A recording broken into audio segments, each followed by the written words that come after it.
Jai Hind and welcome to online economics classes of DPS. As you all know, due to quarantine, you can't come to school. That's why we have taken an initiative to teach you at your home. Today I'm going to teach you first chapter of economics, that is some basic concepts of macroeconomics. We have already studied about microeconomics in grade +1. And you are also aware about the difference between microeconomics and macroeconomics. Still, just to recall, I'm going to tell you one basic difference between both. Microeconomics deals with economic problem at an individual level, but macroeconomics deals with economic problem as a whole economy. So this is a basic difference between microeconomics and macroeconomics. Let's focus on today's topic. You know, there are many types of goods in an economy. Goods are produced, distributed, and consumed. If I want to classify these goods, I can classify these goods into 4 categories. The very first category is final good, then intermediate good, consumer good, which is also known as consumption good, and the last one is capital good.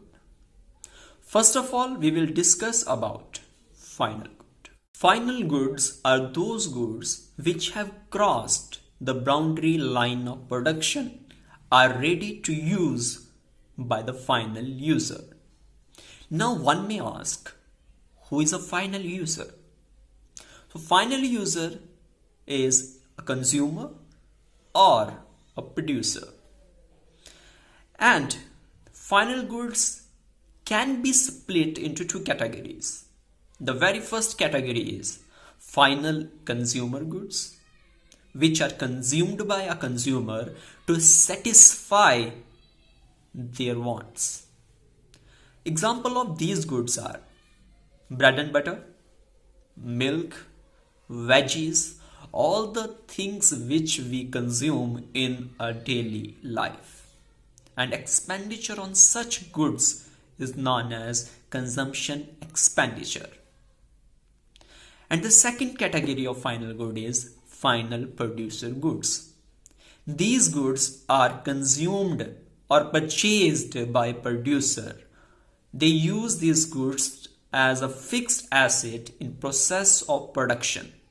For example, a farmer purchases a tractor to cultivate his land is known as, the tractor in this example is known as final good.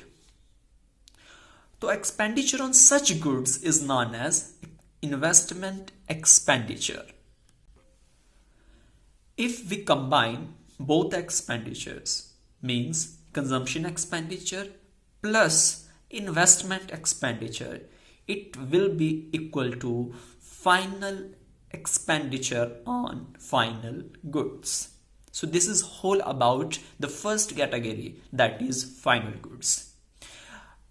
I used one line during explaining final goods, that was boundary line of production.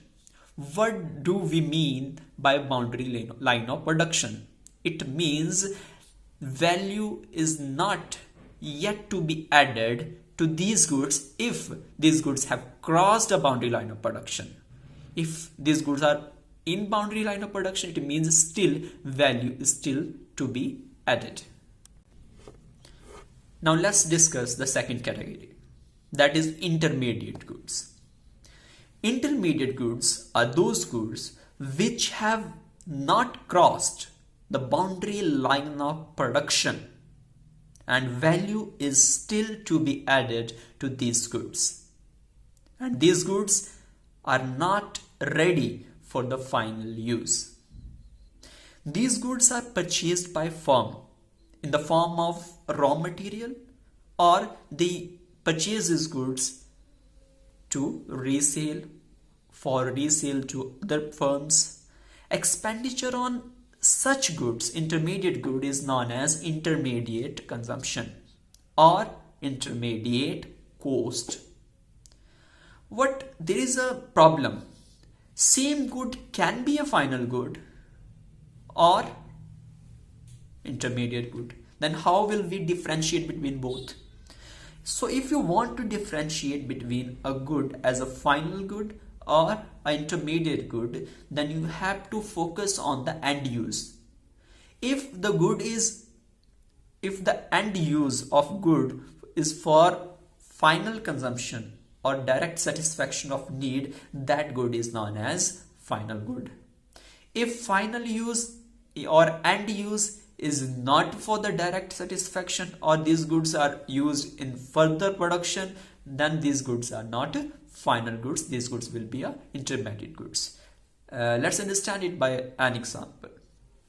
Milk consumed or milk used in a household to drink as a raw or to use in tea in household, in that case milk is final good. If the same milk is used by a sweet shopkeeper to make sweets out of it, then the same good will be known as intermediate good. So the crux is that this is only the end use can make a difference between a final good and an intermediate good. One more thing that I want to clarify, that is value added. What is value added? What is value addition? Let's understand this by one example. Suppose you are a shopkeeper. You are dealing in clothes. You have purchased a shirt from wholesaler in 800 rupees. Now there is no value addition, means no stitching is pending, no ironing is pending, no packaging is pending. The only thing which is pending is addition of price that you are going to charge from your consumer. You purchase that good for 800 from the wholesaler. Now you are going to sell it to the consumer, your customer, for 900. So the basic difference between the both values 800 and 900 is 100 rupees. That is the value addition. Now focus on the third category. The third category is consumption goods, or you can call it as consumer goods. These goods directly satisfy human wants. These are of four categories. The very first category is durable consumption goods or durable consumer goods. These goods are used for several years. For example, TV, car, radio, bike. These all are the examples of durable consumer goods because these goods are used for several years. So this was the first category of consumer good. The second category is semi-durable. The goods which are used for 1 year or slightly more. Goods which are used for 1 year or slightly more are known as semi-durable goods. For example, if you focus on yourself, your shirt, your clothes, all are semi-durable because we use a same shirt for 1 year or slightly more. So this is a perfect example of semi-durable good. And the third category. Third is single use. Single use mean which goods, those goods which cannot be used on a repetitive basis. We can't use these goods repeatedly. So these goods are used only for one time. All the goods which are eatable or all the eatables are single used. And if you want another example, single use good is LPG, petroleum, diesel. All these are the examples of single use. And the last category, that is services. Services are non-material things which satisfy human needs. If you want to take example of this, so the very easy example for service is that now I'm teaching to you. This is a service. Teacher teaching in the class is a service. Doctor giving treatment to his patient is a service. Lawyer giving advice to his customer is a service. So these are the four categories of consumer goods. I'm repeating it again. Durable, semi-durable, non-durable or single use, and the last is services. And last category of goods is capital goods. Capital goods are fixed assets of producer. Capital goods are fixed assets of producer. Example of capital good is plant and machinery. These goods are basically used for two purposes. The first purpose is replacement of capital stock. Means to replace the existing assets, the capital goods are used. And the second category is addition to the capital stock. Means if I want to increase my production capacity, I will purchase more capital goods so that I can produce more goods. These goods are repeatedly used for several years. Now one may ask that nut and bolts or nails are also used for several years. Are these capital goods? The answer is no. The goods which are used for several years are capital good, but these goods should be of high value. If a good is not of high value, no matter it is used for several years, still this good can't be a capital good. So the basic condition is goods should be used for several years and it should be of high value. Third point is depreciation is charged on such goods. What is depreciation? Depreciation refers to loss in the value of an asset due to wear and tears.